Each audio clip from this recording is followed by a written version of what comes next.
Bom dia, Cláudia. Vamos aí para mais uma live das nossas reflexões matinais. Qual a questão você preparou para hoje? Hoje eu quero saber por que surge o conceito de anergia na homeopatia. Sim, esse conceito de energia é um conceito que vem do estudo da imunologia, da genética e da biologia humana. Então, é um conceito geral da medicina. Então, ele surge para a homeopatia no mesmo momento que surge para a medicina comum, né? Uma vez que, através desse conceito, está tentando se explicar algumas coisas dos fenômenos biológicos que acontecem no nosso sistema de defesa, né? E a energia para quem não conhece o termo, né? A ergon é força, ana é privação.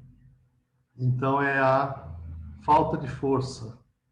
É quando você quebra aquela balança entre a imunidade e a alergia. Então, todo mundo já deve ter escutado esses temas, principalmente em época agora de se falar de vacina e, e se falar de imunidade por causa da pandemia, né? Então, são conceitos clássicos dentro da medicina e que para a homeopatia tem uma importância grande para a gente compreender o fenômeno da cura homeopática e da própria reação da homeopatia. Todo mundo já escutou falar que a homeopatia a pessoa toma e o corpo tem uma reação. Não é só na homeopatia. Toda a medicina é assim. O nosso organismo sabe reagir contra. Então, tem duas formas que ele reage. Ou ele faz imunidade, então tem um choque de um antígeno qualquer, uma coisa qualquer que entrou no organismo, mudou o organismo, e encontrou os anticorpos, que são as nossas defesas. Se neutralizou, é imunidade. Se não neutralizou, é alergia. Mas qual a diferença de alergia e imunidade, né? É que a imunidade, ela se dá nos líquidos do corpo, nos humores, principalmente no plasma sanguíneo. Então, neutraliza e o corpo não reconhece. É como, por exemplo, a gente já está habituado com uma alimentação, então aquela alimentação não dá reação no nosso corpo. Apesar de ser uma série de elementos estranhos que a gente ingere, o corpo entra em contato e não reage. Se ele reagir, é uma halos ergon, alergia, uma força, uma reação diferente, uma força diferente. Então, o que que manifesta? Né? Um choque antígeno anticorpo também, só que atinge um tecido corporal, dá uma inflamação e pode dar vários fenômenos que a gente chama de hipersensibilidade. Tem vários tipos de fenômenos de hipersensibilidade, que normalmente as pessoas chamam de alergia. Ah, eu tenho alergia ao shampoo. Ah, eu tenho alergia ao leite. Tal. Isso são fenômenos de hipersensibilidade específicos frente a alguma substância. O que eu estou falando aqui é da reação biológica à alergia. Então, sempre é um jogo entre a imunidade e a alergia. Para se atingir a imunidade, eu tenho que ter o anticorpo. Então, para fazer o anticorpo, eu tenho que ter a reação, que é a alergia. Então, primeiro, quando eu fico doente, o meu corpo tende a imunidade a baixar e a alergia a aumentar. Então, eu tenho sintomas, eu tenho reações, porque atinge os tecidos e eu tenho a sintomatologia, mais ou menos florida de acordo com a reação, o terreno individual de cada um, né? Então a gente também está vendo aí na pandemia, como é variável o quadro clínico e a gravidade. Desde pessoas que entram em contato e não têm nada, nem sabem que ficaram doentes, até pessoas que adoeceram, tiveram formas leves, moderadas, graves ou até morreram em pouco tempo. Então, as reações são muito diferentes de um indivíduo para outro, dependendo do terreno. Mas todos funcionam no mesmo mecanismo, que é o mecanismo de imunidade e alergia. Que esse é o nosso mecanismo de defesa, que depois guarda uma memória, que fica ali com uma primeira linha de defesa para o contato que a gente vai ter com as substâncias novas, com as coisas novas. Mesmo imateriais, como é uma mudança de clima, ou susto, promove na gente uma alteração que a gente pode medir através das proteínas do sangue. Então, tudo isso é muito estudado já há muito tempo, né? E a anergia, ela é aquele estado de cura ou aquele estado de morte, porque é aonde a reação não está se dando mais. Então, ela pode ter uma energia positiva, que é uma energia de cura. Como é que a gente sabe? Poxa, eu tenho uma pneumonia por pneumococo. Meu corpo vai lá e reage contra a bactéria, combate a pneumonia, né? Em 15 dias, deu tudo certo, eu estou bem. Se eu for lá olhar, meu pulmão ainda está cheio de processo inflamatório. Eu tenho ainda pneumococo, só que aquele pneumococo já está neutralizado. No entanto, eu não estou doente. Eu estou como a palavra correta é convalescente. Eu ainda não eliminei toda a doença, porque ainda não limpou meu pulmão, né? Ainda não eliminou todas as bactérias, porém eu já não tenho aqueles sintomas de febre, dor no peito, secreção, tosse. Então é interessante porque é o estado de energia positiva é um estado delicado onde eu estou construindo a minha defesa, fazendo a limpeza final, vamos dizer, do processo, ganhando a imunidade, então a imunidade começa a subir, né? Então eu não tenho sintomas, mas eu tenho que tomar muito cuidado, senão eu posso ter uma recaída. É onde dão as recaídas das doenças quando a gente abusa e não cuida até o final. E às vezes vem uma doença mais, uma pneumonia pior, né? Então, é muito importante o estado da energia positiva, porque é onde está construída a imunidade. É o que a gente vê, por exemplo, no tratamento homeopático, quando a gente dá o medicamento, em prazos muito bem definidos, que o médico homeopata sabe definir, a gente observa que o paciente tem reações. Só que ele tem reações sem aquele mal-estar, ou consegue enfrentar muito bem, passar muito bem por elas, né? O que indica que é uma gravação homeopática, as cabine de cura. E o que acontece depois, ele fica bom e não volta a ter mais a doença. Então, realmente, ele ultrapassa e depois adquire imunidade. E na energia negativa?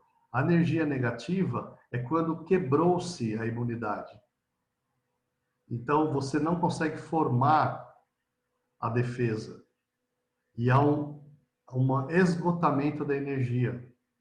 E a pessoa vai morrer. Então, ela fica boa, entre aspas, sem sintomas, mas é aquela dita melhora da morte. Que a pessoa estava muito doente, de repente, ela relata que tô bem, todo mundo acha que ela vai curar, libera ela do hospital e ela morre em casa no outro dia, porque esgotou as forças dela. Então, como ela ficou sem força de reação, a moléstia não se manifestou. Então, ela teve uma pseudo-melhora, né? Então, vários casos, assim, às vezes a gente fica escutando, mais famosos, né? Historicamente, tem um bem famoso que era o músico, o pai dos Bach, ele ficou muito famoso em vida, né? O que é raro para os compositores, né? E ele teve um problema de visão muito grave e foi perdendo a visão. Então, vários médicos se prontificaram a fazer cirurgia, né, para o processo de visão dele, para tentar que ele voltasse a enxergar. E ele passou por uma cirurgia, ficou pior. Tentaram uma segunda cirurgia, daí que ele ficou cego de vez. E daí é relatado pela esposa dele que no dia anterior à morte dele, ele começou a enxergar normalmente. E eles até compuseram uma música juntos. E depois, no outro dia, ele morreu. Um outro caso muito conhecido é o Vinícius de Moraes, que também ficou internado com gravidade, saiu do hospital, ele se sentiu tão bem que os médicos deram alta, e ele também encontrou o Toquinho, fizeram música junto, e depois ele morreu depois à noite tranquilamente, acho que tomando um banho de banheira, esgotou, né? Então a energia negativa, ela acontece em vários casos, né? E se a gente for olhar nos relatos, a gente vai ver que é muito comum. Então, isso é importante para o homeopata, porque quando a gente está medicando um caso muito grave e a gente vê que entrou em energia, tem que ficar muito de olho, porque ou é o estado de convalescença, a energia positiva, ou é a melhora da morte. Então, a gente tem que levar isso em conta no nosso prognóstico, né? Então, eu queria agradecer aqui os amigos que estão acompanhando aqui no Instagram e no Facebook, e depois pelo nosso canal no YouTube, o Homeopatia Online 2020, onde os vídeos ficam lá à disposição para quem quiser, né? Então aqui os amigos acenando, L. Ricardo, a Sandra, né? Bom dia. E esperamos aí. Ah, Cláudio, você quer perguntar mais alguma coisa? Como é que ficou esse tema? É um tema difícil, hein? Não, isso que eu ia falar, assim, é difícil para o paciente identificar, né? Tem que ser o médico mesmo, né? O paciente identificar a energia é Eu difícil, né? digo que é difícil para o paciente e para o médico. O médico dificilmente identifica. A gente vai saber depois, né? Na hora que a gente está medicando, a gente tem que levar isso em conta, né? Porque o processo da energia positiva é desejável muitas vezes, porque vai fazer com que a pessoa fique melhor da sua doença, né? Ou por um desvio do órgão de choque, né? Por um tempo, ou definitivamente mudando sua reação, formando imunidade. Agora, quando é a energia negativa, é muito inquietante, porque daí, se você não percebe como médico, né, você dá alta para o paciente e o paciente vem a falecer na sequência. Mas eu diria que mais difícil o médico ver do que o paciente.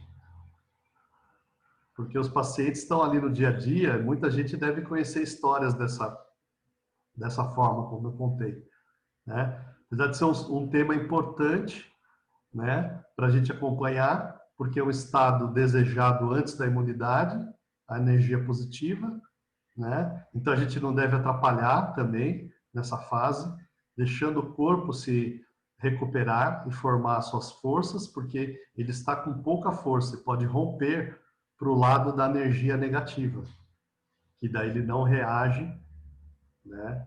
E sem defesa, né? a gente não vive. Então, Bacana, Walter. Depois a gente volta mais nesse assunto. voltamos sim. Então, Tá bom, obrigada. um abraço, Cláudia, obrigado pela pergunta. Um abraço aos amigos que estão acompanhando. E até mais.